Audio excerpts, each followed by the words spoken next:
You don't need to see their identification. These aren't the podcasters you're looking for. These are the nice guys on business. For those of you listeners, this could happen to listeners who are new or ones who have been around a long time. Yeah. I can see them right now saying to themselves, how did it take that fucking long for you guys to get to that conclusion? I would have figured that out in 2 fucking minutes. You know what? That's how our brain works. Welcome to Doug and Strickland. If you don't enjoy it, find another fucking show, because that's how we roll. Reach in there and grab my wallet. It's the one with bad motherfucker on one side and the nice guys on business on the other. I don't need you to tell me how fucking good my coffee is, okay? I'm the one who buys it. I know how good it is. I buy the gourmet expensive stuff because when I drink it, I want to taste it. But you know what's on my mind right now? It ain't the coffee in my kitchen. It's the Nice Guys on Business podcast. Most days, they take their meds. This is not one of those days. Welcome to Fuckery with the Nice Guys. No interviews, no business content. Just your 2 favorite slack-jawed mouth breathers ranting about whatever. Now, strap yourselves in for Nice Guys Fuckery with the kings of fuckery, Doug Sandler and Strickland Bonner. All right, so you're on the CD right now. Studio camera. Oh man, one Look more at piece that. of Emi technology. Pixie, too much shit going on here. Oh, Yeah, I got my little studio thing, but now I've got like 4 choices for cameras, but then it's not choosing any of them. It doesn't like them. I might just have to turn off the whole studio thing. Wow, that was a fast crap. I know, right? That's Like fast. it's funny, I'm looking at my little studio setup thing, Yeah, and yeah, I see both my cameras yeah. and both angles, but then if I want Zoom to see them, maybe not so much. Does it require like a hard restart of your computer? Maybe. I didn't think about that. I don't. Here, I'm going to try and turn off the studio thing. Mm-hmm. Well, I might need to unplug one of the cameras too. So hang on, let's try that. It's a very long cord from Strickland's house to mine, just so everybody knows. Very long cord. We are there. Well, that's part of Strickland, but that's I got the one camera going when I unplugged the other. Jumpy signal though. That's a really bad signal. Oh, really? Yeah. Interesting. It's super clear on my end.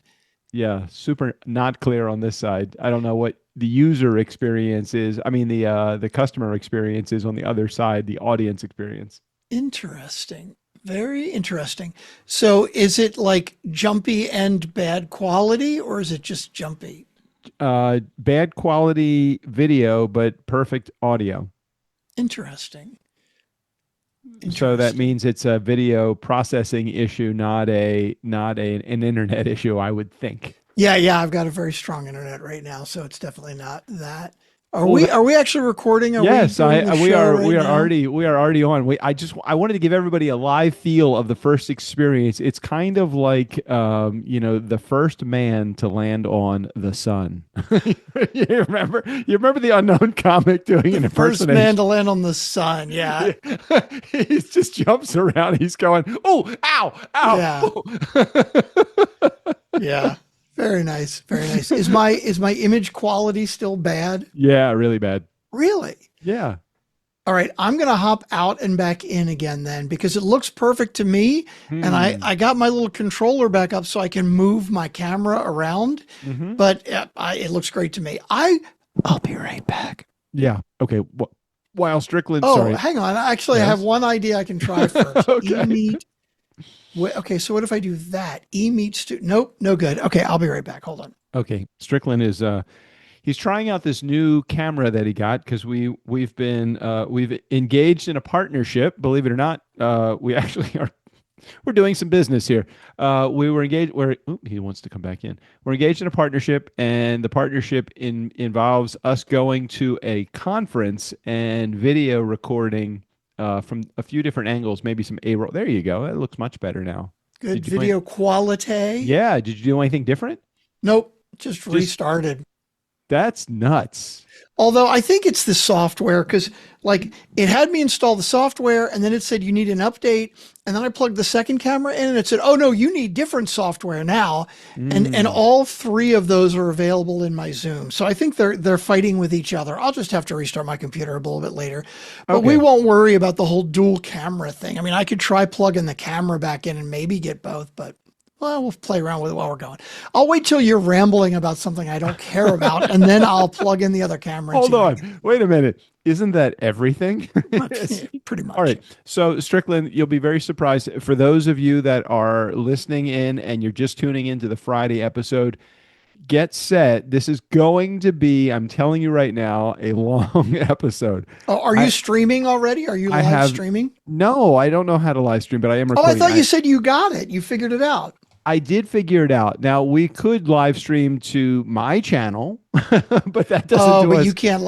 You know what? We don't want to mess with it anyway because we want to post it with the intro and outro later. Yeah, that's true. And then I was thinking, hey, we want to actually do a little bit of, well, not Strickland. Strickland's not going to. What is that photo on your behind? I mean, the caricature behind you. I like that. Here, let me go. Let's see if we do this, and then wait a minute. Look, I'm going to move my camera over there so you can see it. Oh, look at that. I can zoom right in. How are you? You're not actually panning, are you? Or is that a digital pan or is it's that a digital pan? No, the camera's physically moving. Whoa. But I'm doing it with from the software. Got it. Can I zoom in even more? No, that's as far as I can zoom in. It's a little herky jerky, just so you know. Oh, the movement, it's going. Okay. So I got a buddy, Greg Houston. In fact, I'll put a link in the website to his link in the show notes to his website. Mm-hmm. This is a guy. I was in high school. I'm sorry, junior high. I met him in 6th or 7th grade or something, right? Mm-hmm. And even in 6th or 7th grade, he's an artist. Right. And he actually did. I was in a show. We were both in a show called Once Upon a Mattress. And he drew this, all the characters, Isn't Once Upon a Mattress like that, like the Prince and the Pea version, like an adult version of Prince and the Pea? Exactly. It was on Broadway. Carol Burnett starred in it on Broadway. Yeah. Wow, that dates us so much. Okay. So, but even in middle school, he had a very distinct style. That is a style. You're looking at it and you can see it's a unique style, right? Right. Oh, hang on. Let's see. I don't know if you'll be able to see the other one. It's too far away. Let me try it. It's on the other side. It's Elton John, and he did that one too. And so I bought both of these prints from him. But it's a very funny story how we got back together again, because I was looking at, this was years ago, the City Paper. I know, right? That's the camera. I wish I could zoom in more. But do you see that one, the Elton John over there? Same style. It's him as well. But now what's cool is, so that was right, but I can go boom like this. Oh yeah, that was good. And it has a memory of, I have 3 different positions that it remembers. So I click that and it's like, okay, we're back to position 1. How appropriate is this based upon the fact that we are now actually showing video? So if you're in audio, you're missing out, people. I was going to say, hey, for those of you who are not watching, for those of you who are watching the video, which could be some of you now, you can tell what's going on. If you feel left out, go check out the video. So many things. Anyway, back to my story. So Greg Houston, about 15 years ago, I hadn't talked to him since fucking middle school, right? About 15 years ago, I see the city paper, the Washington City Paper. I don't even know if it still publishes. I remember it. I don't know that it is either, but I do remember the city paper. And I see an illustration that is on the cover of the city paper. Okay. Right. And I looked at it and I went, that's Greg fucking Houston right there. 20 years later, right? I just see it. And I'm like, I fucking recognize that style. And sure enough, I grabbed the city paper and the city paper paid him to illustrate the cover story. That's cool. So I hunted him down on Facebook and we reconnected, and I played in his softball team in Baltimore for a couple of years. But that's how distinctive his style is, that from goddamn middle school, I still remembered his style. And you can buy prints of his and stuff. And so that's what I did. I wanted to support him. So I bought a couple of his prints. Do you remember, I'm sure you do, Scott Fertig?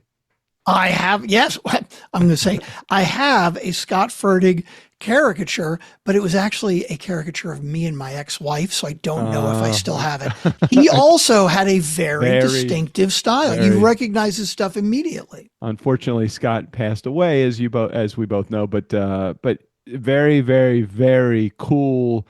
Like he did my business cards. He like made the caricature enlarged version that I shrunk down for my business cards, and it's me holding a record. That's how old. A CD. So that's how old it is. Mm-hmm. I got a bunch of shit that I want to talk about, and we haven't even started with that. We're already a few minutes into this episode. We're already off the rails completely. So welcome back. Welcome back. My name's Strickland Bonner. On the other side of the microphone, Mr. Doug Sandler. If you've never seen us before, hello, here we are. You can see what we look like. And on top of all that, the stuff that you've got, wasn't there something last week when I said we can talk about that next week? We teased something at the end of the episode, and I don't for the life of me remember what the fuck it was. You know what we really should do? Because I've been doing this regularly. I think I was telling you this about this at the meeting last night. I bring AI to every Zoom meeting that I have, and I record the meeting, but I tell AI what I want to do in the middle of, like, I'm like, hey, Bob, can you hold on a sec? I just want to tell AI what's going to happen. I need an action item AI of what we just talked about. So please make sure that you give me an action item of that.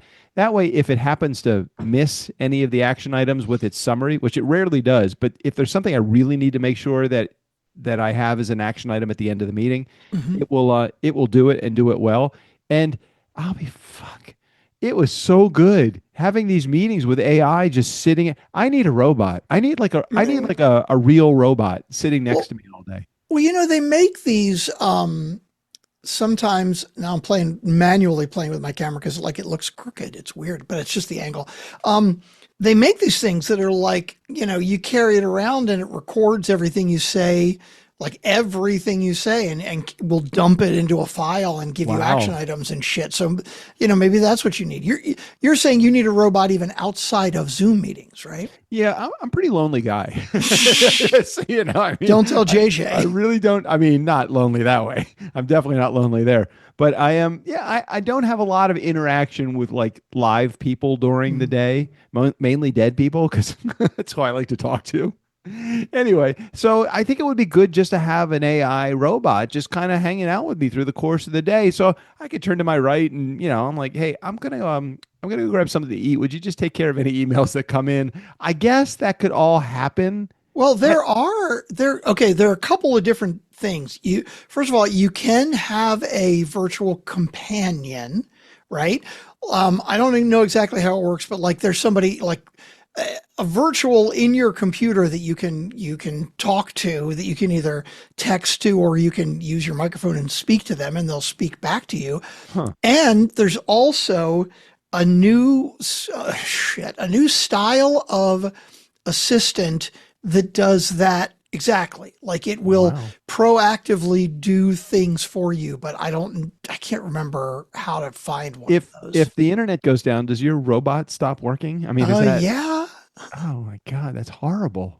Well, I don't know. Maybe if you've got one built into your computer, I don't know, but I think they're all pretty much cloud-based or something internet like that. Dependent currently. Yeah. I guess we need to change. I saw you sent an email to Steve-O to ask him to do some more voiceovers. Now, did you ask him to do video? Like, did you ask him to actually get on camera? I couldn't quite decipher what you were asking from him based upon the email that you sent. I was going to say you didn't read the email. Maybe I wasn't clear No, I did read the email. It just wasn't clear to me. It sounded like you wanted him to, in a don't prepare, just stand in front of the computer in your studio. We don't want you like on set or anything like that. That's what I was trying to convey. Okay. Was that I would love to get actual video of him reading the outro, because how cool would it be when we do a video, outro, and it's actually Steve-O. Right. We have clips. Like we just like cut away to Steve-O actually recording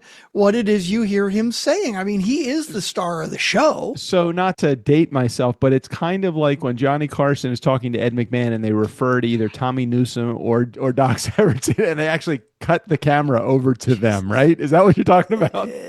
I guess. Yeah, I guess so. So when Jack Parr is talking. Wow. So when Lucille Ball is talking to Desi Arnaz. Oh my God. Yeah. Something like that. I don't even fucking know. Yeah. All right. When Aristotle rings up Plato. Yeah. Okay. Julius Caesar says to Brute. Et tu, Bruti? Et tu, Bruti? I think it's. And I hope somebody was recording that. I think it's et tu, Brute. I'm not sure. I'm not sure the E is pronounced, but I could be wrong. No, but isn't it Bruti? Bruti? Now I got to look it up. No, I think it's et tu, Brute. I think it's Brut. There might be an E on the end, but I don't think it's. I don't think it's Brute. Oh, it is an E on the end. You're right. And you, Brutus, right, Brute. I always thought that in Latin it was pronounced with the E. But all right, let's talk ex-wives for a second, if we could. Oh my God! You know what's funny? I didn't realize this. That's actually from a Shakespeare play. Right, Julius Caesar. I thought it was like somebody. I mean, I knew like the meaning of it, right? So it says, upon recognizing his close friend Marcius Junius Brutus among his assassins, it symbolizes the ultimate unexpected betrayal by a trusted friend. I was aware of the meaning, but I thought it was something that like was written down in the history books that actually happened. I didn't realize it was from a Shakespeare play. Shakespeare, baby, Shakespeare. Funny. Another minor of mine in college, Julius. Oh, really? Caesar, Shakespeare. Oh yeah, I love Julius Caesar. I love that old English shit. Okay, so I get a text message from my ex-wife today, and she's hanging out Which with my one? mom. The first one. Okay. Ex-wife number one. She's hanging out with my mom, Mhm. and she says, "Hey, your mom is having a problem with her cell phone. She did an update, and now she has to enter in a 6-digit code. What's the 6-digit passcode?" And I'm like, I have no fucking idea what my mom's password on her phone is. Sure. So she says, well, she had to, it automatically assigned a 6-digit code. I said, What? No, it didn't. No. No, it didn't. Probably what happened is my mom updated her phone because the computer said it's time to update, and she plugged in and it did its thing. And at the end of that, it said, enter in your 6-digit code. She didn't have a 6-digit code, so it said enter in a code. She probably entered in a code twice, and that was the code that it became. Right. She doesn't remember what she entered in. What it was, yeah. Right. So I said she doesn't remember. Look, she's 92 years old. I don't expect her to remember. But I also love when she takes her phone up to the AT&T store and she's on T-Mobile, and they still help her. So they went up. They asked me what her Apple ID was. I gave it to her, and she says it's fixed. I'm like, fine, that's good. I'm like, oh my God, my mom causes so much trouble with her fucking phone. It's crazy. Yeah. Anyway, that was my technology moment of the day. The other thing that I got in technology was I got a notification. Who's your internet carrier? I have two. I have who do I have? Optimum and Fiber First. Well, why do you have two? How's that work? Funny you should ask me that. So I had Fiber First, or had Optimum, I think. I had Optimum. They were the only choice here. And to get like the gigabit, because we've got lots of people, and when we're recording, I need the good shit, right? Right. It was like $99 a month or something. Right. And it was decent, but like it would cut in and out every once in a while, right? So then Fiber First comes around. They lay their fiber lines, and they're like $40 a month for gigabit service. And I'm like, fucking hell, let's do it. So I tell Optimum, hey, and Fiber First, they have to actually come out and install. Right. Because it's separate lines. It's Right. two different companies, independent fiber lines in the neighborhood. And so they come in and they drill a hole in my wall and they do all that shit. I just noticed your shirt. Your shirt is Axe Capital. Axe Capital, baby. That's right. A little billions action. Where the right hell there. did you get that shirt? Oh, I've had it for a while. I saw it. I got it when I was first binge watching Billions. I'm like, oh my God, I need a fucking Axe Capital shirt. Because it's one of those where, like, if you're wearing it, anybody that knows the show, right, they'll recognize it. But anybody else is just going to be like, okay, whatever. It's like, just a financial shirt, right? Right. I have another one that has the Pacific Courier logo on it. Now, that's a little bit more of an obscure reference. What is that? In Die Hard, oh, wow. the terrorists drive in a Pacific Courier truck. Oh, my God. That's awesome. That is so under the radar. Right, exactly. Nobody's going to notice that. Anyway, okay, so Fiber First comes in and they drill a hole in the wall, and I reach out to Optimum and I'm like, I'm canceling service. And they're like, why? And I said, well, it's too expensive and it cuts in and out sometimes. And they said, well, what are you paying with Fiber First? I said, $40 a month. They said, well, how about this? We'll give you a free month. Like, who knows? You may not like Fiber First, right? Yeah. We'll give you a free month. And if you decide to stick with us, $40 a month. Okay. I'm like, okay, well, let's how see much was it originally? 100, like $95, $98. I love how it's just like, you're going to go away? Okay, we'll drop it in by 60%. Right, exactly. So, but you got to fucking ask, right? Okay, right. And so I get the free month, and then Fiber First was good, but it would like cut out every once in a while too. right. And so at the end of my free month, I'm like, okay, wait a minute. They're each charging me $40 a month. Now I have two different independent internet connections cheaper than for $20 less than I was paying for one. Right. Fucking hell, let's keep it. So I've kept them both. And there have been times like I'm on the text things, right? I'll get a text from Fiber First and we have notifications of outages in your area. And I'll just be like, switch, no problem. And is it a simple great. Is it a simple A/B switch, or is it? Well, no. What's really interesting is I actually have one of them hardwired. Okay. Yeah. And then I have both available on Wi-Fi. So if I get a notification like on the computer that hey, my hardwired one is out, I just switch to the Wi-Fi. Wow, that's pretty good. Yeah, my so you're spending $80 a month for two Wi-Fi, and I'm on Spectrum, and I think I spend $100 a month. So this morning I get an email. And by the way, I just did a fast.com. I'm using the wired one, 1.1 gigabit per second. It's like good. Flying. And what is your upload speed? Upload speed really significantly slower, but no. Well, with this one, I've got 790 download and 810 upload. My upload 950 upload. My upload speed is usually like 20. And it's usually still very, very fast, even at 20. I think one of my Wi-Fi providers does that too. Like the download the upload is throttled, but the download is not. But this one, the wired one, it's not throttled either way. All right, I'm doing a speed test myself right now. Speedtest.net, by the way, if anybody wants to do this. If you've never done this, it is pretty interesting to see. I just use fast.com. Oh, okay. Speed test. I used to use that one too. Right. I learned that one from you. So right now my download speed is 677.75, which is significant. But my upload speed is going to be significantly less. It's going to be probably in the 20 range. Yeah, a lot of providers throttle that for some reason. I guess it doesn't matter. Look, as long as you're seeing me clear and there's no problem at all, then it's good. So anyway, I get a notification from I've noticed that my internet speed is a little bit slower, and it's like it's been progressively getting worse over the last 6 months. So today I get a marketing email from Spectrum and they say, let me see what it says.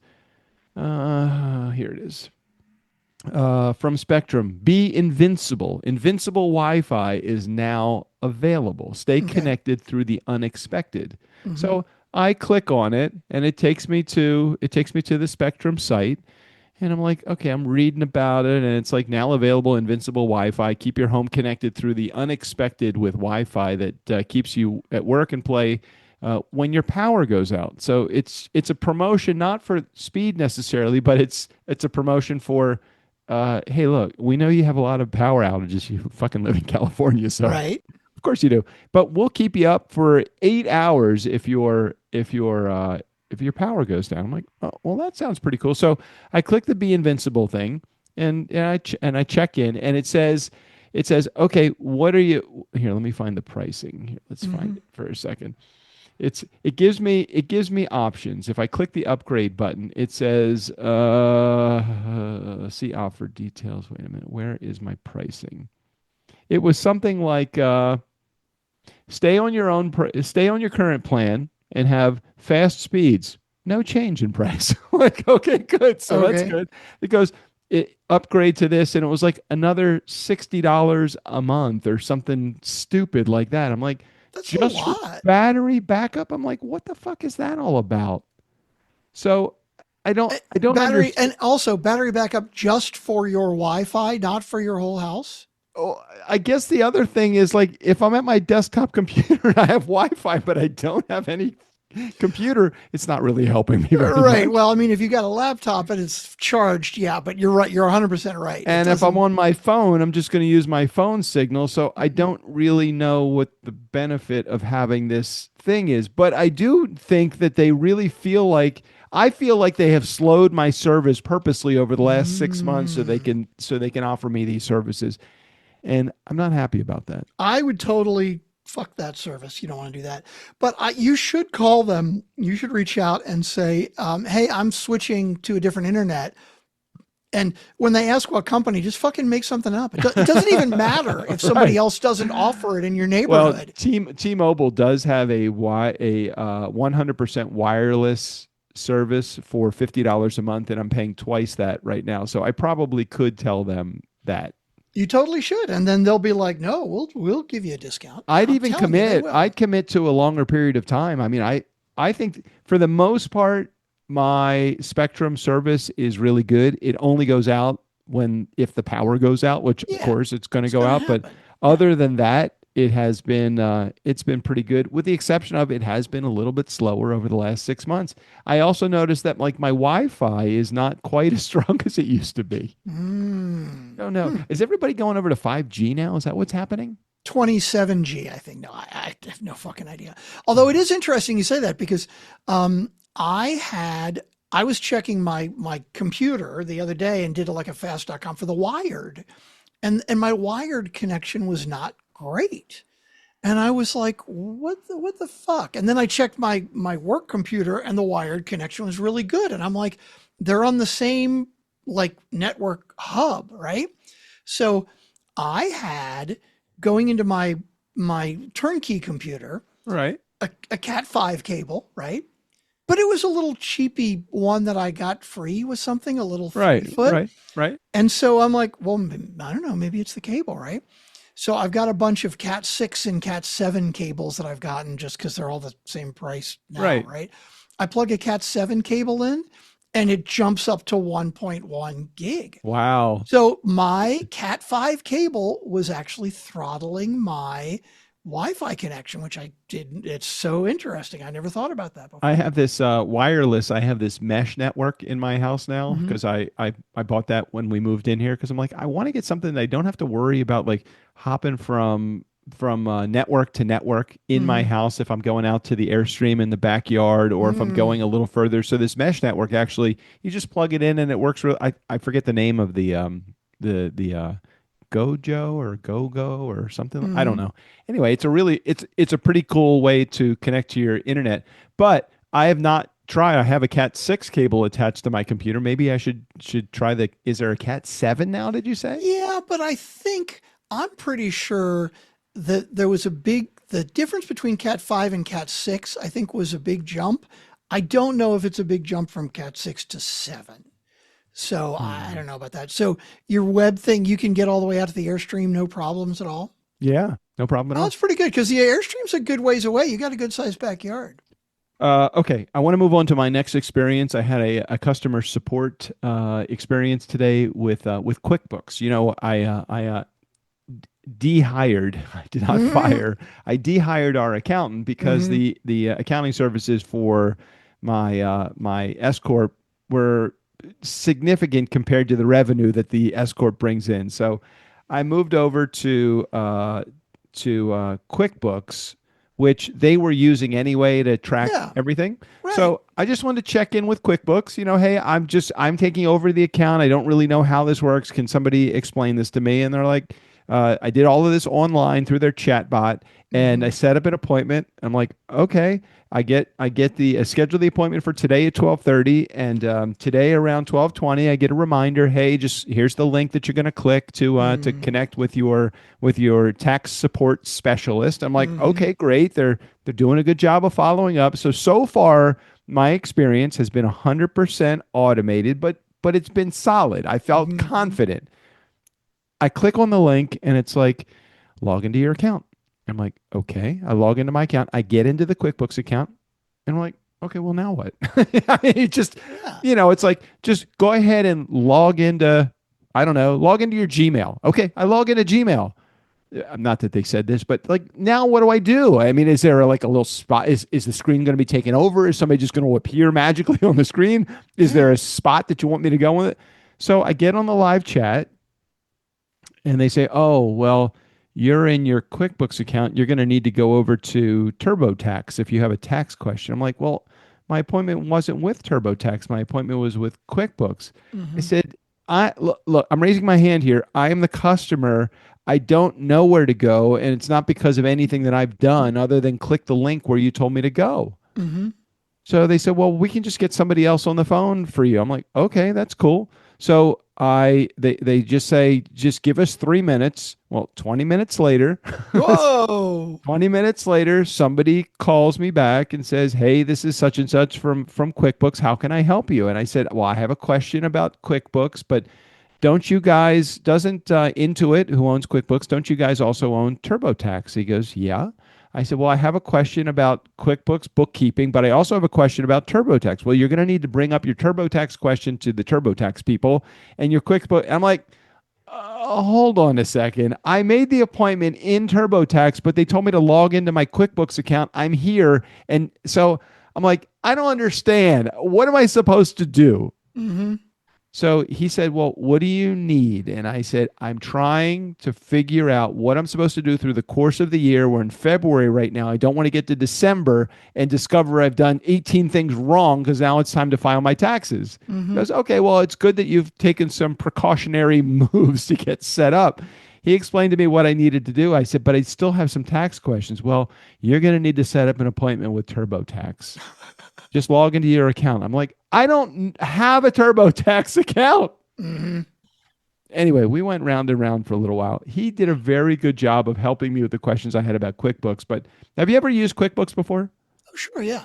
Okay, so you just kind of keep up with all of your. It's just like in and out, right? It's like what Super comes in and simple. what goes out. Pretty much, Mhm. you're just logging your transactions. Is that all you do with QuickBooks? Debits and credits. I check the reporting sometimes because I'll log into our turnkey account in between, if there's Right. other things I want to find out reporting wise in between when we get our things from them. Yeah. Okay, so but there's nothing tax related in QuickBooks. That's Not that my I'm understanding. aware of. Okay. All right. Well, I guess I'm going to have to wait until I get. And nobody followed up with me from TurboTax like, "Hey, sorry we missed you." I'm like, I, I was here." Nobody followed up at all. Who the fuck So knows? anyway, if anybody is a TurboTax or QuickBooks expert, could you let me know? I do very, very few transactions with my S corp. Fast forward, I didn't want to spend for an accountant or a bookkeeper, which we were spending money on. So I'm taking it over, which saves Turnkey a little bit of money. Costs me a little bit to subscribe to the QuickBooks, but it's fine. I just am trying to figure out, am I doing shit right? That's all I want to know. Yeah, but for Anybody? what you do, QuickBooks should be super Uh cheap. oh, you just went Yes, out. and now I'm trying to play with the video shit and it's not here. If we do that, there are you seeing? Nope, I you're see it a not, are little. you? Just the You logo just see is the the. logo, right? That's it. Normal device switching and you get nothing, right? Boy, Mm-mm, that's just mm-mm. annoying. I'll play with this on my own later when How about that? If I switch to that, nope, now I'm gone completely. No, Okay, let's go you're back to gone. the other camera here like that. And so now it won't go back again. Oh no. Fuck. If I, you see, this is where I originally was, right here on this camera. But now if I just switch it back, it's like, nope. Hey, what if I close the software? If you go to your regular camera, like the regular one that you used to have, will that show up or that won't even show up? Like Well, if you, this if is all- what I know, because hang on, I'm going to unplug the other camera. Hold on. Because that. Because I wonder if everything shits the bed, will you have a plan B in case this happens on at conference time? Oh, I'm going to have played I with it know, a I lot know, I more know. by then, but yeah, that's really weird. So yeah, it does not want to go back. Huh. So I basically had this camera and it said eMeet Pixie.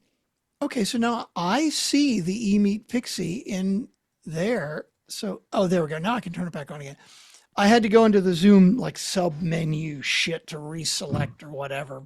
Anyway, doesn't matter. There's submenus in Zoom. Did not know that. Huh? What? Did not know there were submenus in Zoom. Well, when you go to your regular video, you just choose, Oh, and I yeah, had yeah, like yeah. 4 choices, right? Got it. Yeah. So I switched to Studio, which is Yep. supposed to be the switchable, and it hung up. It shit the bed, right? So I'm like, okay, well, let me just go back to eMeet Pixie, and it said no, it wouldn't No, do it. can't do But when I clicked on video and it opened another menu, and then I chose eMeet Pixie, then it was okay.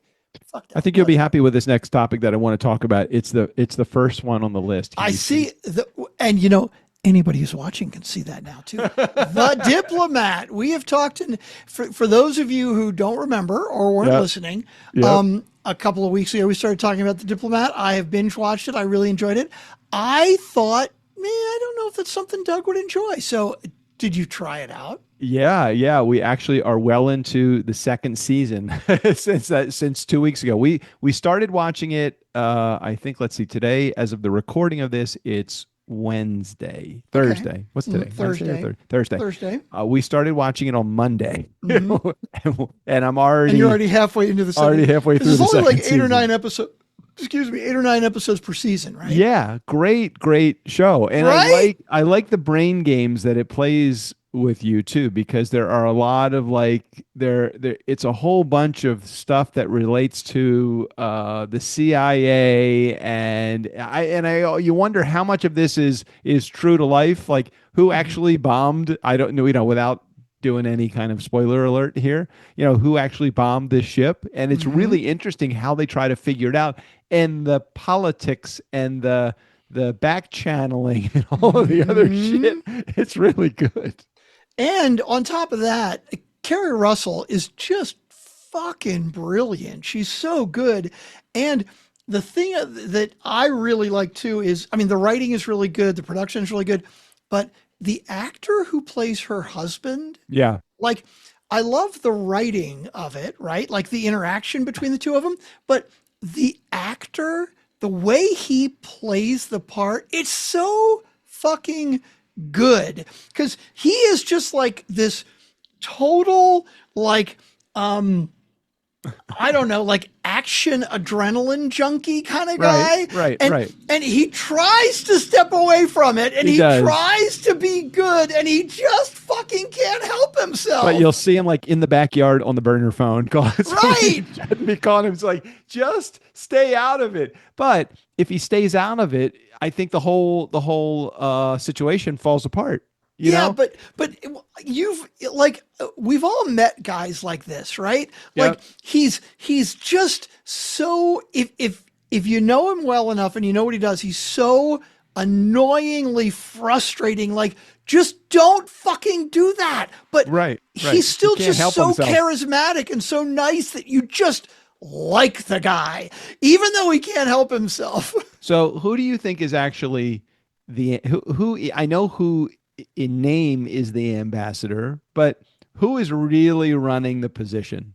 Is it both of them? Is it the husband? Is it the wife? Well, is it the female or the male? That's the question. I totally think it's like the wife. Because he refers to himself as the wife, just so everybody knows in our community. So No, I do think that like Kerry Russell is running it, but he keeps sticking his nose in, Yeah, right? yeah.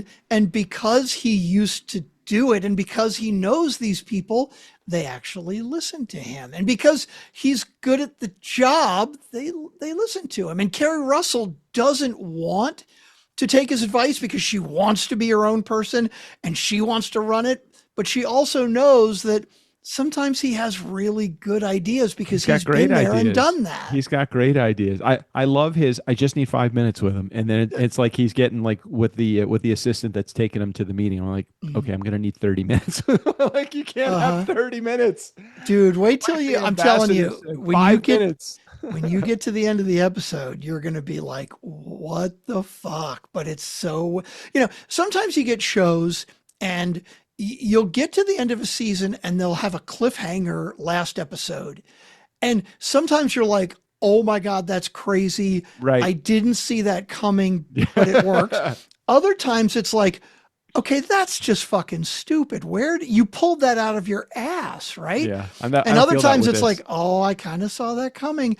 This to me, the first two seasons, I absolutely was like, oh shit, I didn't see that coming, but that fits and it works. The third season, I don't know, they pulled it out of their ass a little. Oh, really? But not a lot. It's interesting. Stretching beyond where they really should be. Maybe a little, maybe not. It's a tweener. It definitely is a tweener, I think. Well, but it's really good either way. I would certainly say if you're in our community and you like Netflix, and I know that we've had a lot of people reach out. I think that Emily has shared her love of some of the Netflix series. You got drama, you have action, you have adventure, you have a little bit of like, just politics. You have kind of a little romance in there, also a little kind of R-rated in some particular spots. It gives you just enough of every category, and you can relate to the characters much more than some of the other shows that I have been watching that I've watched. But it's like even on Bridgerton, I can still relate to some of the characters. But there's some shows that I can't. On this show, I absolutely can relate to many of the characters or know people in the personality type of the characters that they portray. Yeah.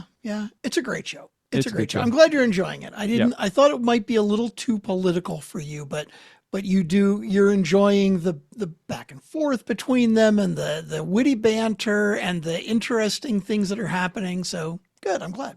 Yeah, definitely like it. Okay. Other things that I've experienced this week that I thought would be interesting, because I'm sure that you have received these in the mail as I have as well. Have you ever gotten a box in the mail and you open up the box and in addition to whatever that they are shipping you, you get these things in the mail? Yeah. And I'm holding up these things for those in our audio listening audience, which is some of you, not all of you. These are those little cards that you get that are like 40% off a DoorDash subscription or $200 off of your Factor membership or any of that. $100 worth of free wine. Right. Or free chicken breasts for life. I'm like, okay, well, right. that shit's kind of cool. But it's got to work. How much does DoorDash pay? Now, we got a shipment from Petco today. Our cat litter, because it doesn't make any sense to carry 2 40-pound bags of cat litter from Petco to our house. So you get it cheaper when you order it via the mail, and you get it, you don't have to drive there. So I love all that. So so you get this 40% off of your DoorDash. Okay. Does this work? Do people take advantage of this? So do you still get in the mail, the actual physical mail, like value pack and shit like that? Very rare, but every once in a while we will get something. So I still get them. I don't know, every month, every other month, whatever. Okay. And it's just for those of you who don't know, value pack, it's like you get a thick envelope in the mail. I think it's called Valpak. Valpak. Yeah, I think you're right. I think it's Valpak, right? You get this thick envelope in the mail, and it's like 50 different, like just Usually like ads. home services, like termite control and HVAC, replacement and, windows and right, replacement siding right. and new fucking back porches and shit like that. And it must work. So I'm thinking, okay, what company would Turnkey need to align with in order to for it to make sense to put this credit card looking thing in there, or that has a VIP or a use code so you get this discount? Like, hey, wouldn't it be great that with every Shure MV7 USB microphone was, hey, are you starting a podcast? It'd be kind of cool to call the guys at Turnkey. Here's $200 off of your launch services. It's so funny because as soon as you said, hey, like, what should we do? My immediate thought was, well, that's stupid because it's a very specific person that needs our services. Right. And then you very smartly said, like, oh, like, what if we were to put it in a package with, say, a podcast mic? And then I'm like, fuck me and my, you are goddamn smart. I had not thought about that. I don't know. Great idea. I don't know how much that would cost. I don't know anything No, about it's a it. great fucking idea, But right? I wonder, do you pay Shure for that, for the privilege of being in their box, or do you give them an affiliate so that anybody uses the code, they get all of the money for the law? I don't know, but I would think that the profit margin on a $100 microphone can't be more than $100, right? So it's got to be $25. But if you put in a coupon for $500 off of launch services, and let's say that there's very few, but there are a bunch of people that decide, hey, I want to spend $5,000 with Turnkey, and we give them a 20% kick for doing it, they're making $1,000 to ship a $100 microphone. Right. So I don't know. Interesting. Who would we talk to about that? Definitely something to think about. Anybody in our audience that knows anything about marketing? Because if there's one thing that Strickland and I can profess to, we know absolutely fucking nothing about marketing. Which is true. Although having said that, I think you and I have a lot of very interesting new things going on. We do. In Turnkey that could be very fruitful, make us some money, and means that we don't have to do shit with marketing. That's the whole point. You and I are really not good with marketing, so the last thing that we lean into or ever want to emphasize is anything related to marketing. But come up with a new fucking idea, and we came up with this conference idea at the conference. Do you remember? Right. Oh, 100%. So, we're putting it into fruition. We're making it happen now. We're making it happen. So let's see what happens. I mean, it's either that or you and I just discover that we're just best suited for retirement and we just get the fuck out. Are you ready to retire yet? How old are you? No, I'm 60. I know. I'm ready to retire. I'm so you're 61, right? I just want to stop. I just want to stop. You want to stop working 2 hours a day? That's right. That's what JJ keeps saying. She's like, what do you want to stop? You already work like the hours are envious. Anybody that makes what you make in the amount of time that you spend it. I'm like, yeah, but my brain is always, the gears are always going. I mean, just think about the clients that we have, and I love our clients, but think about the troubles that they bring to us that we need to bring to resolution. The reason they stay with us is because we're not the cheapest guy in town. They stay with us because we provide service that's exemplary. Mm-hmm. We haven't yet figured out how to put somebody else on our team in a position to be able to do what we do as it relates to service. So what the fuck are we supposed to do? We gotta stay in the game with them, don't we? How many more topics do you have on your list, Doug? Because I'm just wondering if I want to go down this rabbit hole. No, that's it. That was my last topic. I'm going to throw my page away. I got them all. Okay. So this is a discussion we've had before. I'm sure at least once. At least once. It's not the flywheel talk, is it? This is not the flywheel talk. We don't need that one right now. But it is about, okay. what is an acceptable level of error? And your God. answer is none at all, That's zero. me and the Robert Sherman conversation. I remember that. It was like, Right.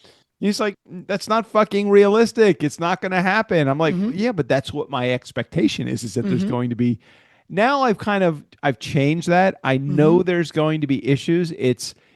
My philosophy is mistakes are bound to happen. It's what happens next that really counts. Agreed. I totally agree with that. So that's where my brain goes. Like, how do we quickly resolve the issue for our client?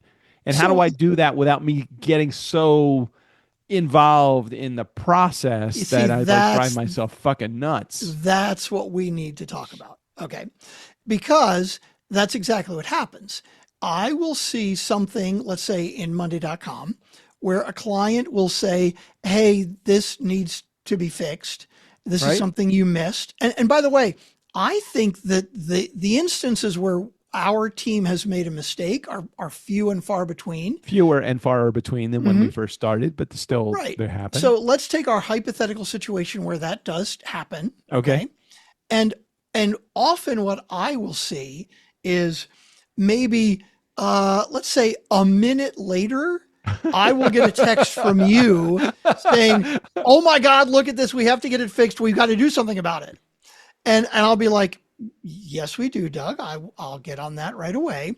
But the difference is if you wait, let's say, conservatively, let's say an hour, which I know is an eternity for you when you see that something's wrong. If you were to wait an hour, I believe 99% of those our team will fix. How about before you get onto the fixing mode, though, you get into fixing mode, how about the acknowledgement mode? How about somebody saying, look, I saw there was a problem. I think I saw it this morning or yesterday morning. I think it was yesterday morning. Saw a problem, waited a few minutes, I think 10 minutes, didn't see any response from anybody. It was well within the zone of somebody should be working right now. And I thought, why didn't somebody just respond? We're working on it. Well, we will. Oh, I remember. And it's okay for me to share names because they would be okay with this. So light bulb moments, one of our best clients, great client. Their episode didn't post. I'm like, well, I wonder why it didn't post. So I looked and it said posted. I looked on Monday.com and I saw the episode was posted. And I'm thinking, why? First of all, why hasn't anybody responded? But second of all, why not just look?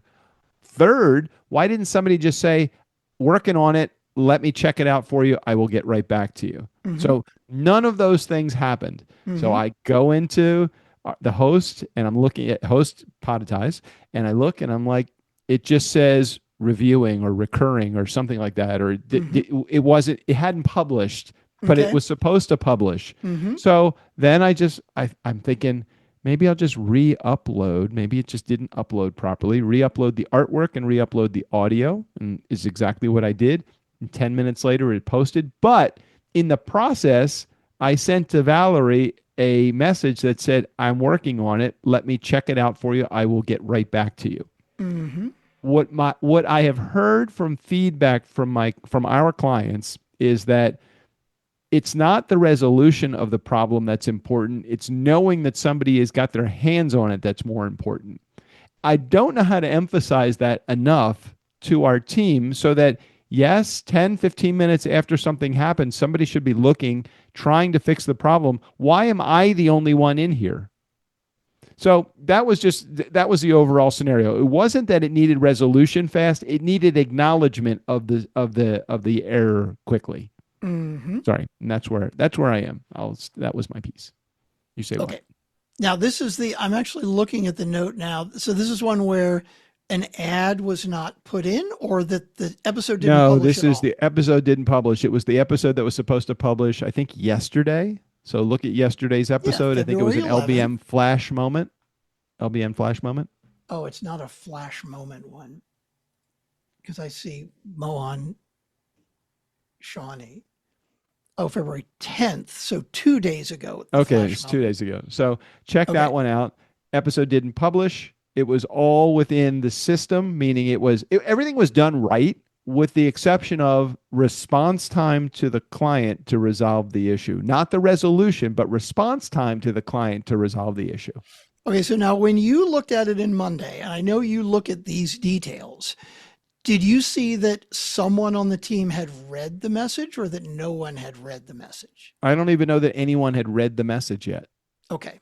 But it would seem like, if I remember correctly, it was well within the customer support hours, quote unquote, for our team. And I thought, if somebody saw that, why didn't somebody respond to that? I don't know that. Can you look and see if what time somebody looked at that, or can you, so for I don't think you can tell okay, exactly when got it. the time that somebody looked at it. I mean, But when am you I the first only one look that at it, had you a can see. am I the only one that had a hand in all of that from problem recognition to resolution? Did anybody say anything? I don't remember. Other than me and the client, of course. No, it doesn't look like anybody said anything, but you did reply back and then replied back that it was resolved within 5 minutes. Okay, so 5 Okay. minutes. So But this is a Schrodinger's cat situation, I think, because as soon I'm as ready. you Who's say, Schrodinger and what kind of cat? as soon as you, so the Schrodinger's cat is that you, if you are observing something to see like what they may do, that the fact that you are observing them could change what they are going to do. Okay. So in All other right. words, as soon as you said, "Hey, I'm looking into this," then there may be no reason for anybody else who may have seen it to reply, especially since you resolved it within 5 minutes. Okay. All So right. in All other right. words, So here is a really interesting point. And Mhm. maybe this is the relationship as owners versus the relationship that we as it relates to the people that work on our team. If somebody sees that an owner is handling it, maybe they feel like it's being handled. We don't need to do it. The main man is dealing with this. If I was the guy that was on customer support for this particular scenario, what I would say is, even if I came into the process after it was all over, thank you for taking care of this, Doug. Thank you. I don't know why we missed this. It was obviously and it wasn't anything that our team did, because I'm sure by the time they did like a check of the episode, they would have discovered it didn't get published. But when the client brought it to my attention and I get notified, I'm fucking taking action right now. So I agree. I'm curious why, out of the one, two, three, four communications, three from me and one from the client, after the fact that this was noticed, why no one jumped in here and said, okay, hey, sorry we missed this. I don't know what happened. Or maybe no one even knows really what happened, because it just was, it was a freak scenario where it got posted, but it just didn't post for some reason. There's just so many layers of this. There are a Should lot. somebody from the team have said, "Hey, what happened? We want to make sure this doesn't happen again." Yeah, that would have been really nice. And hey, thanks for taking care of this, Doug. Yeah, that would have been really nice too. I don't even want the recognition. I just want the fact that if I don't do it, somebody else will. That's the thing. Okay. So first of all, when you saw the message, it was 19 minutes later. Should somebody from our customer support team have seen that message within 19 minutes? Absolutely. Right. And so that is absolutely something that we should look into. Okay. And that I will ask about. Why did somebody tag client support services, and in over 19 minutes somebody was working and didn't see that? So okay, that's the problem. Okay, so but I think we have a philosophical issue here. The philosophical issue is, this is important to me, and it's not as important. It's not that the problem resolution or customer support isn't important to you, but your perspective is, I'm pushing back because you have an unrealistic level of expectation of if there's going to be an error or not. And I'm like, well, here's an error. Okay, here was an error, and I'm not even worried about the issue. The issue isn't the issue. The issue to me is how it was handled. Okay, that I am not pushing back yet. Okay, because I think that we pay our customer service team to have somebody on call 24/7 or 24/5, right? Right, Like right, Monday right, through Friday, right. somebody should be there. Right. I agree. 19 minutes is too long to not get a response from the customer support team when somebody is supposed to be monitoring all the time. 100% agree with you on that. But here's the difference. You take that and you say, well, shit, if I hadn't done it, we would have been completely fucked. And that customer would leave us and fucking badmouth us and hate it. And it never would have gotten fixed. That's where I disagree. Because first of all, I do believe that somebody from our customer service team would have responded. I'm not happy that it took over 19 minutes. It absolutely should have been quicker than that. But I believe that within an hour, somebody would have responded. And let's say hypothetically, nobody actually saw that somehow it got missed. The customer service person that was on missed that message. And let's say they totally missed it for their entire shift and nobody ever saw it. Okay. Mm-hmm. We have a system in place where somebody checks the publication. Now, why did that happen later than 9 o'clock in the morning? Right. When it was posted at, let's say, 5 hours earlier? Right. I'm not sure. Another thing that I need to check on. I got it. So you just brought something to my attention that I wasn't even thinking of. There was 2 times. Why didn't it get it said it was posted and it wasn't. I mean, it was posted, hang on. but did it say the status was posted, published. Done. Published, done. So posting. It said publication confirmed. No. It didn't say publication confirmed. It said scheduled. Right. Like if you look at the activity log for that, you can see that it said scheduled. Publication confirmed was made by Francine. It was made, and that was totally cool. I'm glad that was done after you had corrected it. After I corrected. So the 2 issues we have here are, one, why wasn't publication confirmed done before 9 a.m., 6 hours after this was, or whatever time it was? And secondly, why did it take somebody 19 minutes?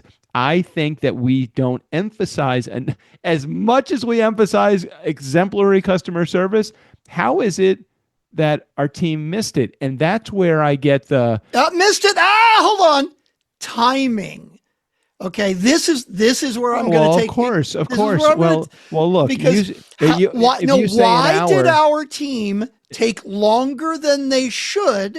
Right. To address either of these things. Okay, that's the issue, and I agree with that. That's fine. But don't say our team missed it, and if I hadn't seen it, it would have been total chaos. Because that's not true. No. I'm not going in that it would have been total chaos and the client was going to leave us. I'm not being a fatalist, especially with this client who is a very good client and we have a great relationship with them. However, you don't want to have too many. Look, this is an easy thing. Did it get posted? Did it publish? And did we respond to them on time? No. No, on time. That's the problem. So if it's two things didn't happen on time, and two things didn't happen on time. I didn't mean, if I said it, that's not where I was going. I didn't mean it wasn't going to happen. It just had to be. It had to be something that was. It was something that I noticed, and it was handled by me. And I would prefer, as you would prefer, I'm sure, to have someone, we've already talked about this, to have Angelica or somebody on our team that is in a management position. What, I shouldn't be the manager. Somebody else on our team should be the manager. I don't want you to be the manager either. I don't want you fucking in these. I don't want to ever get a notification, hey, Doug, why isn't this posted, or why isn't this published, or why is it taking somebody 20 minutes to give? She's not saying that. Nobody's asking, but I never want to be in a position to even be confronted with that issue. I think that we've built a company and a system. You've built a great system. Why did they not follow their process? Okay. So hypothetically, if that had happened, let's say the client did it at 5 o'clock in the morning. They looked it up and it hadn't been published yet. And they tagged client support. I believe, and there's no way to know this for sure. Right. I believe by the time I woke up, it would have been handled already. That's it exactly. I know. But the difference is that it got posted, you saw it, and 19 minutes later, you were like, This has to be taken care of immediately. Now, I I'm didn't not saying say it has to be taken care of immediately. Somebody should be addressing. What I said was, I am going to handle this because I'm not going to push this client, who is a very valuable client. I'm not going to push this client off to our support department. I'm going to handle this. What I could have done, which would have taught me a lesson and them a lesson, is support needs to handle this. We've tagged them. Let's let them do their job. I could have said that. And as a customer, I would have said, fuck that. I'm going to take ownership of the problem, which I don't want to do, but I'm going to. I'm going to take ownership of the problem and I'm going to fix the problem. Right. I didn't want to, but you brought up a really valuable point. Why did it take from 3 a.m. until 6 a.m. until 9 a.m. for somebody to even recognize that this when are they supposed to do their confirmations? So this is why, it's interesting. They're supposed to do it in the morning. I don't know exactly what time it is normally done. Can I raise my hand and make a suggestion here? Yeah. I know you're the one that puts the process in place. And if we have somebody 24/5, which means Monday through Friday, they're on 24 hours a day. If it airs at 3 a.m., by 5 a.m., all of it's not like we have 60 shows a day. It's a handful of shows a day. Over the course of the week, it's 60 shows or 40 episodes or whatever it is. But at 3 a.m.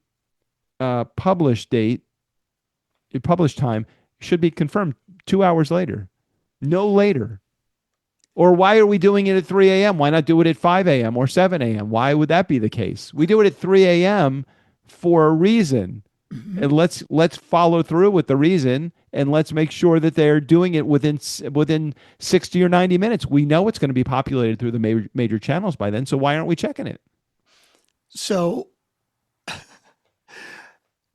I will set a system in place, okay, and it'll work for weeks or months, and then something like this will happen, and I'll realize, okay, either my system's not good, or maybe I haven't been clear enough about my system, or maybe the system's not being done the way that I want it to be done. When I set this up a year or more ago, I'm pretty sure I said to them, hey, everything gets published at 3 a.m. Eastern time. So by 5 or 6 a.m., we should do it. It's very important that if there's a problem, we catch it before the clients wake up. I am absolutely 100% sure that is exactly the way I set it up. But I set it up a year ago. Okay. So now that this has happened, so what I'm going to do is I'm going to reach out to Angelica, who's the manager, and say, hey, Angelica, 2 things. First of all, I noticed this happened. What time are we doing show checks? Now, she's going to tell me either it's normally done at 5 a.m. For some reason it was late that day. And I'm going to be like, cool, let's be more careful about that. Or she may say, you know what? Apple takes a long time sometimes to post. Like Apple may take 4 or 5 or 6 hours. So we decided that we're going to do it at 10 or 11 or 12 a.m. Eastern instead.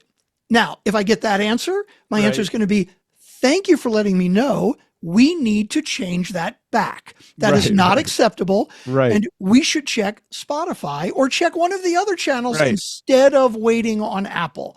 Thank you very much. Either of those are what I expect to hear.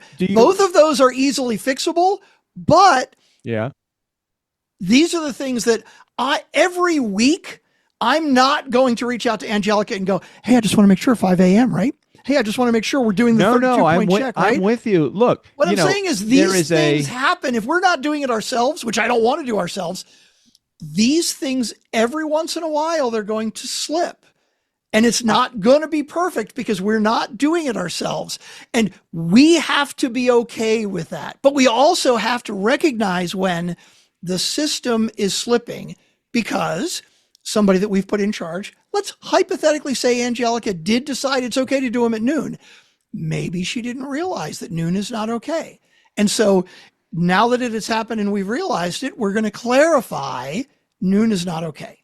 So that would be good for publication dates, times, and I get that, and I think there's got to be an additional emphasis placed on customer response time too. Now I know that 19 minutes is not a long time. It just seems like, hey, that would be. Look, I'd love it if everybody look. The guys on QuickBooks today said we'll get back to you in 3 minutes, and it took them 20 minutes to get back to me, and that was not acceptable. Tell me it's going to be 20, and I'll be okay with that. But if we tell our clients, and I don't know that we've told our clients this, if we've told our clients it's going to be X for response time, and we feel like we could do it faster, why not do it? Why not exceed expectations? Or at least to customers, it's here's what the expectation is, but to management, here's really what it is. It's less. Okay, first of all, we should obviously always exceed expectations. Second of all, I do agree 19 minutes is too long. There have been times in the past That's where... amazing to me. You say that. That's good. Well, I'm happy you say that. Thank goodness that we have Monday.com, because I can see exactly when things are looked at or replied back to. There have been times where you've replied back 5 minutes later and you've been upset because customer service didn't get to it first. To me, dude, if somebody's got to go take a shit in the middle of their shift, it might take more than 5 minutes, okay? That's why we need a robot. Yeah, that's why we need a robot. Now, but you see, I think we need a human being person. Yeah, you're right. You're right. But 19 minutes, absolutely, that's a problem. I absolutely will address that. But the big picture, the first thing that started with this was you work 2 hours a day, right?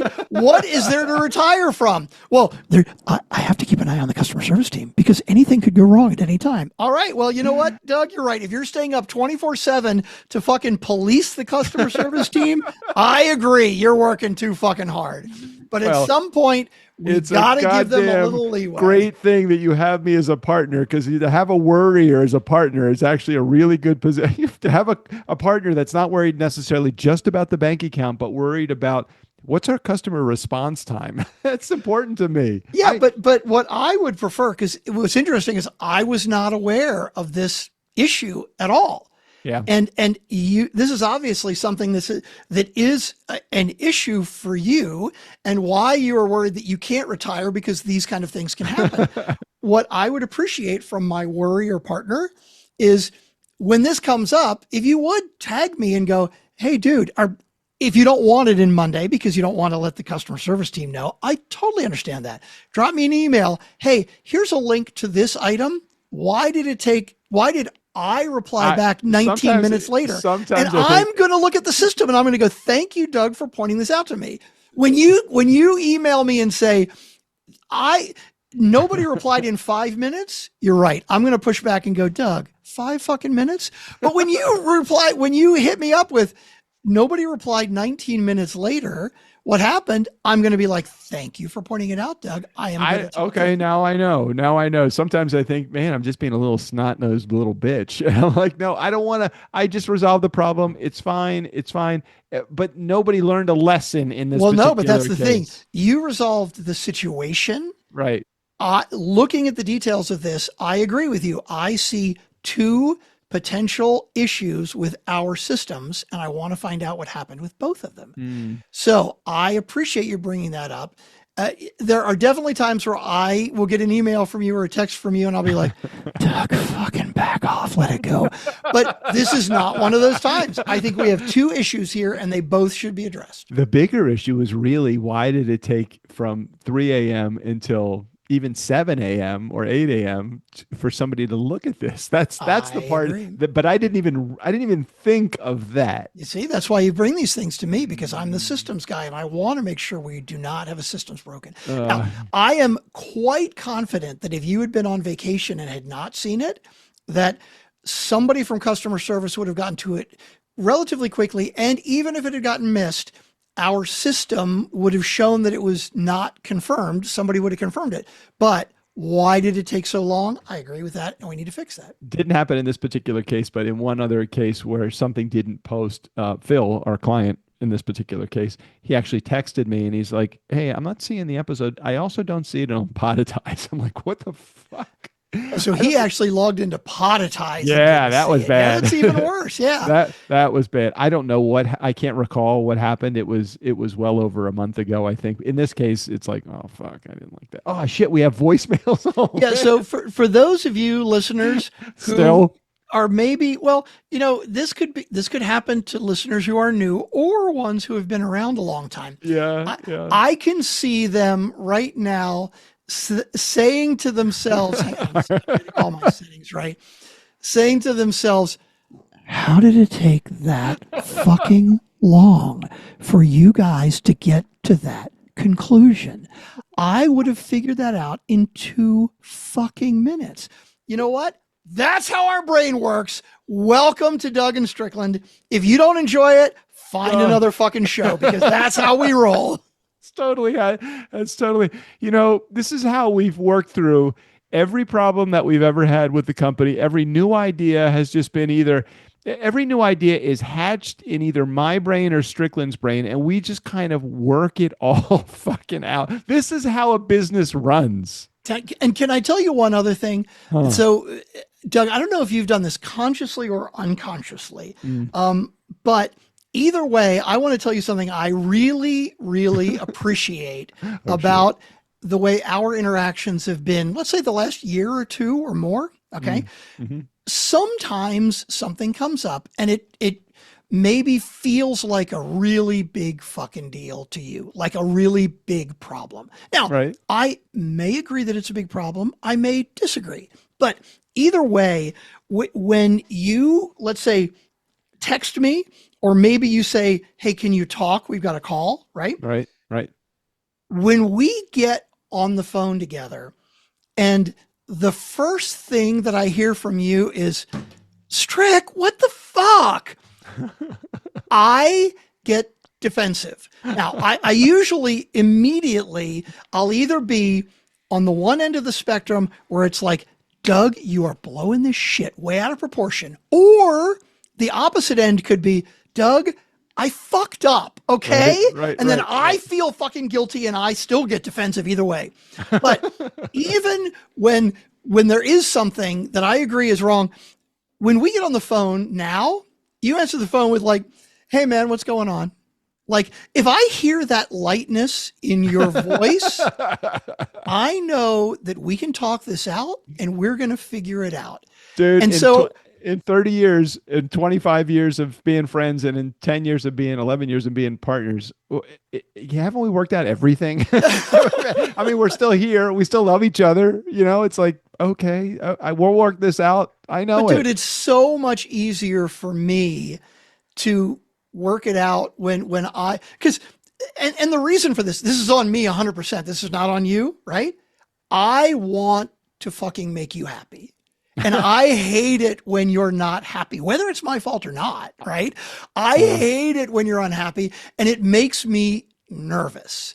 It gets me crazy. So if the first thing out of your mouth is, I'm okay, I know we're going to solve this, that makes it easier on me All right. to come up with a good resolution. But when you're really upset, my brain goes, what the fuck? Oh my God. And I don't always think as clearly as all I right. should. Well, I do have a reason why you probably, now I don't know that I've changed anything about how I approach the problem. Problems that I'm either having with you or with the business or whatever, and the resolution thereof. But I can tell you that there is a responsible party for your ability to manage stress at a whole different lower level than you ever have before. And that is Vera. 100%. I don't disagree. I don't disagree with that. Your whole persona is different over the Really? last. Oh, fucking A. Yes, for sure. That's so interesting. Yeah. Vera has been very busy with school stuff, and she loves listening to the show, but she hasn't had an opportunity much to lately. So I am going to have to let her know that she that'll needs be the to, at the highlight at very the least, front of listen to this. You just put that at the front of the show, and that way she can listen to that part and no other part. But it's true. Your whole persona has been completely revised. Interesting. You've amped down I mean, while you could still be incredulous strict when it comes to politics or some other stuff, just so you know, I mean, I've noticed it about you, and really the only major change that you've had in your life, other than moving to your new home, is your relationship. So Very I'm gonna blame interesting. Vera for Okay. a newer, lighter, refreshing Strickland. But maybe I have just gotten used to the environment, and maybe I'm not taking things.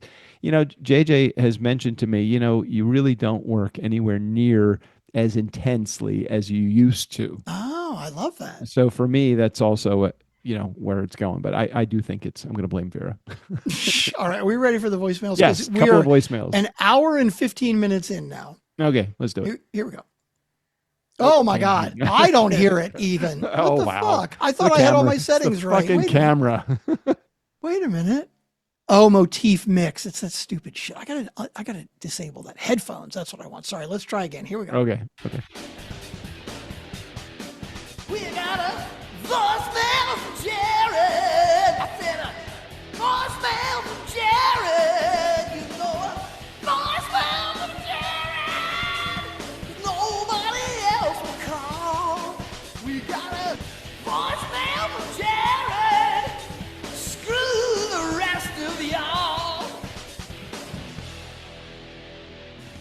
Weeb whoop. Weeb You whoop. see, weeb whoop. for those of you who are watching the episode, you may have noticed while that was going that I took this file right here I saw and I you punch- close it right there. And that was supposed to be a little clue to Doug. I saw to it. be I like, ignored it. hey, do you see how close this is to the end? It means that there's no time to say anything in between. But you interrupted. No. I want to give you some good news that has happened between the time that we started the episode and right now. So Okay. I was thinking it happened between the time I started the voicemail from Jared Music and the 22 seconds later when it ended. Well, let's see. At 4:15. So no, it's actually been 18. It's been 33 minutes since this happened.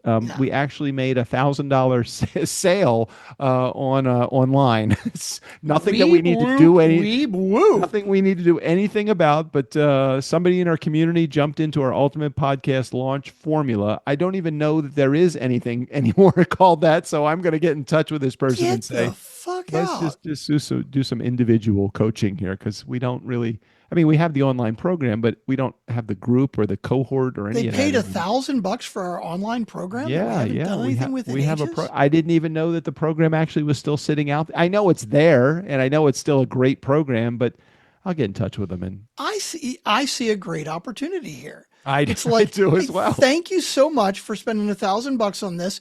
Between you and me, this is something that it's been sort of dormant. So I would like to offer you at no additional charge some free coaching along, and then maybe they'll become a client. You never know. Yeah, exactly.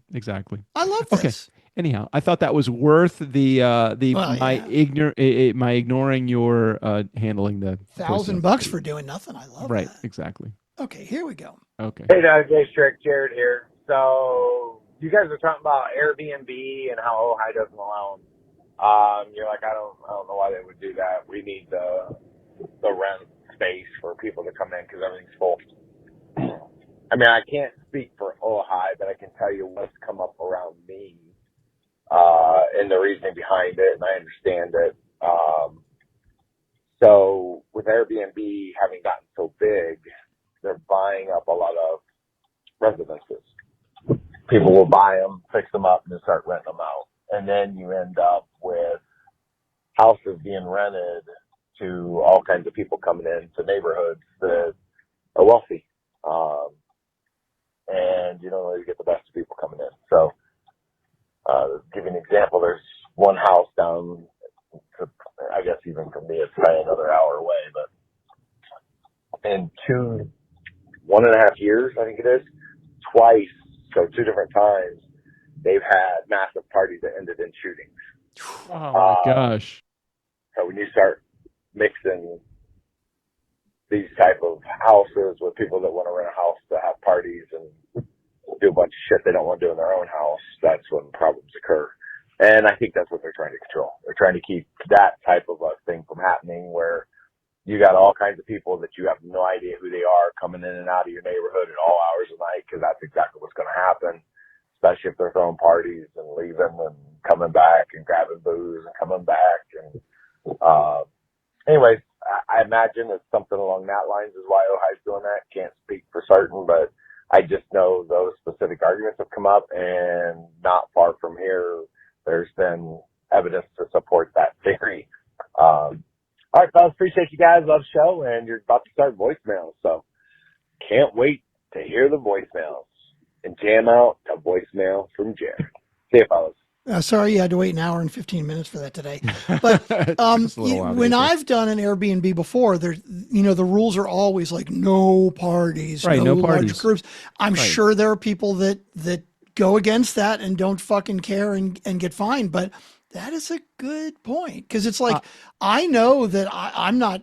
If I know I've got a rowdy crowd and I have an option to not have it at my house, I can have it at somebody else's house. Yeah, it's but kinda is the fucked up. point of the city to hold you back from expanding your opportunities as a homeowner and expanding to Airbnb, or is that really a function of the rules of Airbnb? I mean, Airbnb is a really well-established company. If it was like another organization that maybe is just have your parties. I mean, they really emphasize with Airbnb. There are no parties. No one that is not named on the reservation could even be in the house. And most of the time, you can't police it. But at the same time, I don't recall ever having look, people I'm sure take advantage of every scenario, but we've never had an environment where somebody's come to our house and then they've partied so loud that they want. We don't even let them.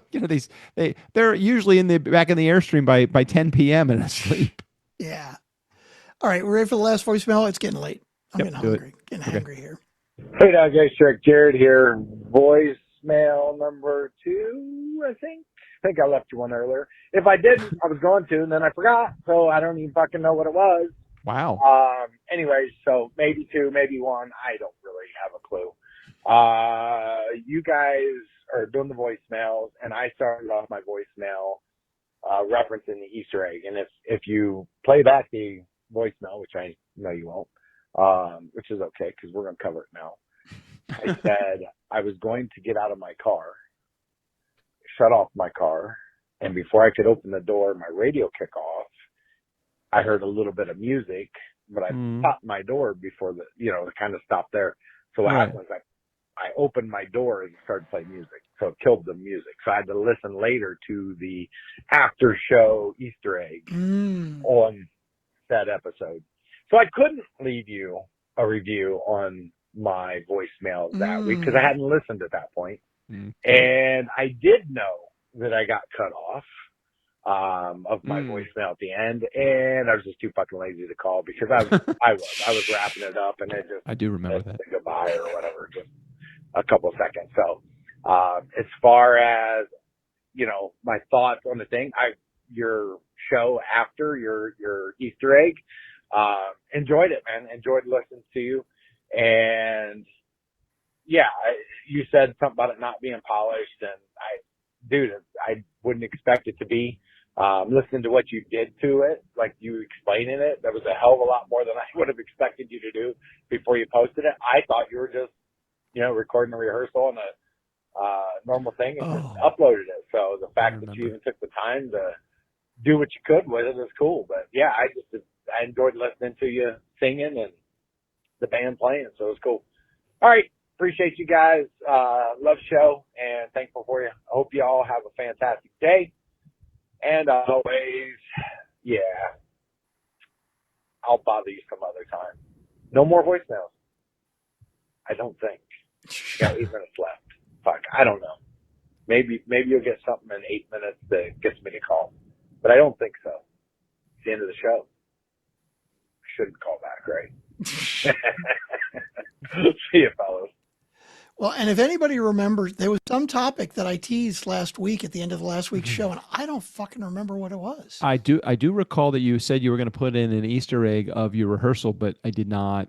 Was that last week or the week after? 2 weeks ago, 3 weeks ago now, yeah. Okay, That's well, what Jared was commenting a on. fucking lifetime ago. I don't remember that. I know, right? Pre all these arguments and stuff. All right, you got eating to do. You got some hangry going on, and let's head out of here till next week. And if you're watching this on video, Yeah, we'll have a cool intro within a couple Ooh. of weeks, maybe.